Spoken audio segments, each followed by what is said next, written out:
Theodore. He's a tugboat and a friendly tugboat too. A friendly tugboat too. Oh, Theodore likes to do the things that friendly tugboats do.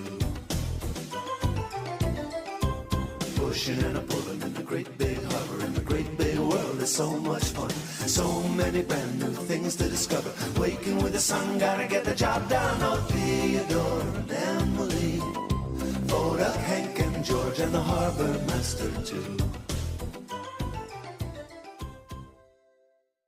So we open up on another early morning in the big harbor, and of course Theodore was already wide awake because this wasn't just any normal day. Today was his birthday! Yep, we're taking a dive into the birthday topic now. And just by the sound of the title alone, I think you can get a pretty good idea of what could be expected in this particular story.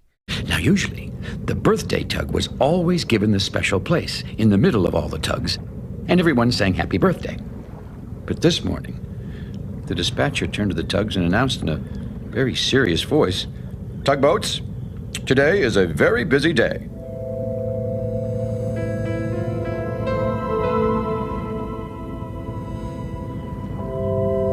Maybe everyone will sing happy birthday for me after the meeting, thought Theodore.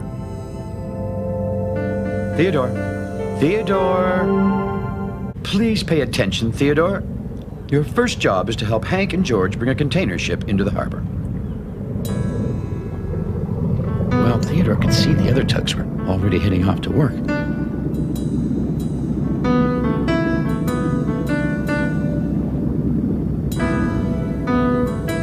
"Is that all?" said Theodore. He was still thinking his birthday party was about to begin. Well, so far everyone's acting like it's just a normal work day. I know that's just to keep up the charade, but damn, that's convincing. Of course, Theodore doesn't know that. And I really hate to be that person, but how could Theodore really think everyone will just put off a normal work schedule just to party all day? Because that's exactly what I'd want to do at the crack of dawn. Bit early for a party, no? Well, anyways, Theodore hurried to his job expecting a surprise squirt from Bodak, like always. But surprise, surprise, he wasn't there. "I bet," he said to himself, "Bodak is hiding behind this ship. And he'll squirt me with his fire hose like he always does on my birthday. And then everyone will sing happy birthday. And there'll be balloons and games and everything." Theodore hurried around behind the ship and got ready to be squirted. "Theodore! Theodore! Here comes my surprise," he thought. And he slowly turned around.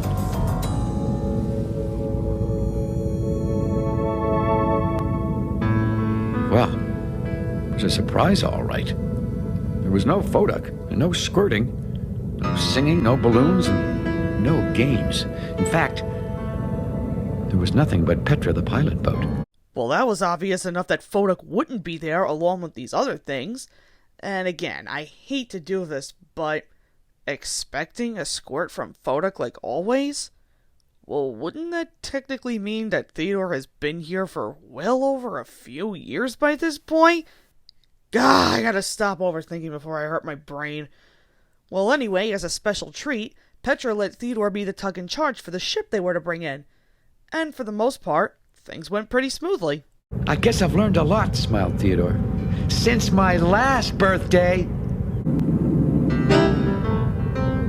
"I wonder," said Theodore to himself, "when am I going to have my birthday party?"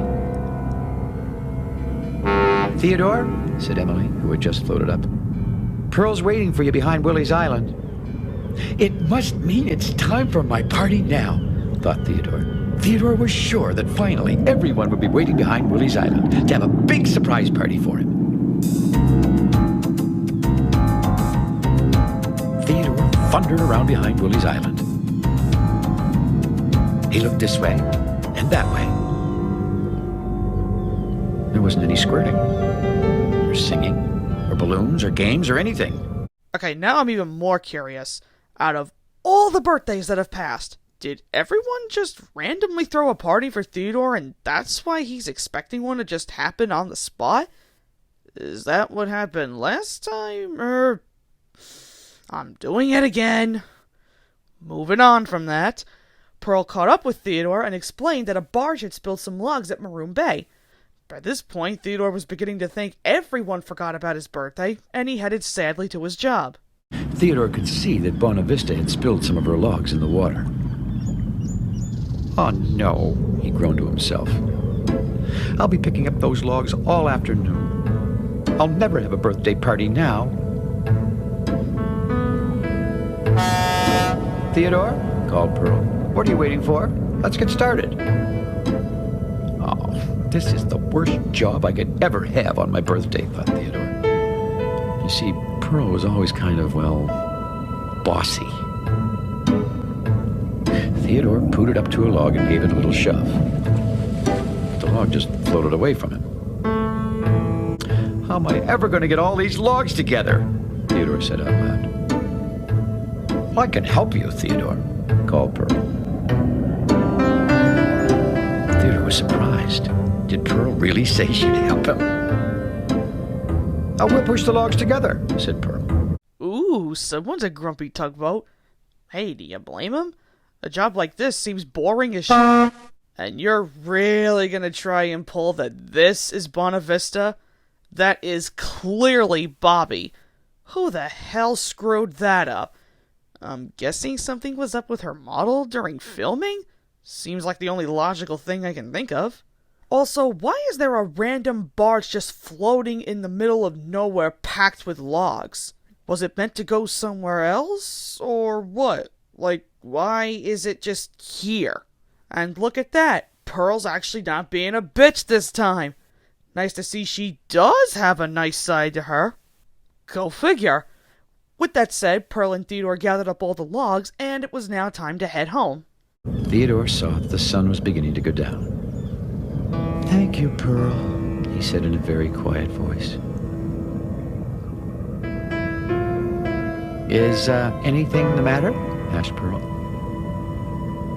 "No," replied Theodore sadly. It's just my birthday today. I mean, it was my birthday." "Happy birthday, Theodore," said Pearl quietly. It felt nice to finally hear someone wish him happy birthday. Theodore was still a bit sad. "I guess it wasn't the kind of birthday I was expecting," he said. "Well, we better be getting home now," said Pearl. "It's getting late." "Okay, Pearl," said Theodore, and the two set off together. Once again, I know this is typical behavior in a story like this, but at the same time, I can't help but feel a little bad for Theodore. All he wanted was a nice birthday, and it didn't go as planned. Not gonna lie, I can relate to that a few times. So Theodore and Pearl headed back to the harbor, and when they arrived, Theodore was in for quite the surprise. Benjamin was decorated with balloons and bunting and all kinds of great things. Theodore couldn't believe his eyes. Even the dispatcher was decorated. What a surprise. Then Theodore felt a big squirt of water on his face. It was Foda squirting his fire hose. The other tugs rushed out from behind Benjamin Bridge. They were all decked out with their best party decorations. "Happy birthday, Theodore!" everyone shouted. Well, Theodore was so surprised he couldn't speak. "We wanted it to be a big surprise," explained Emily, "so we waited until now."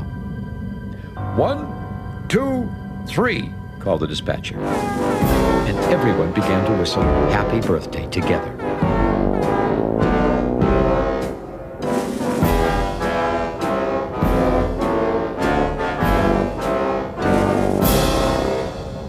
Aw, that's nice. Theodore finally got his birthday party.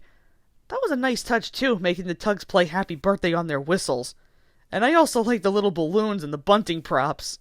Well, there's really nothing else I can say except... party with the tugboats! They sang songs and told stories until the sun went down. Theodore looked around at all his friends, and oh, it was just about the most wonderful sight in the whole wide ocean.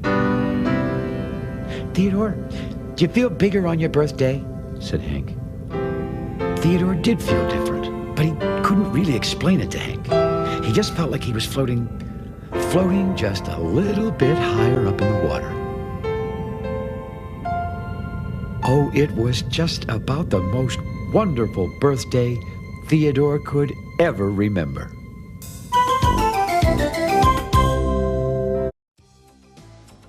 And that concludes Big Harbor Birthday.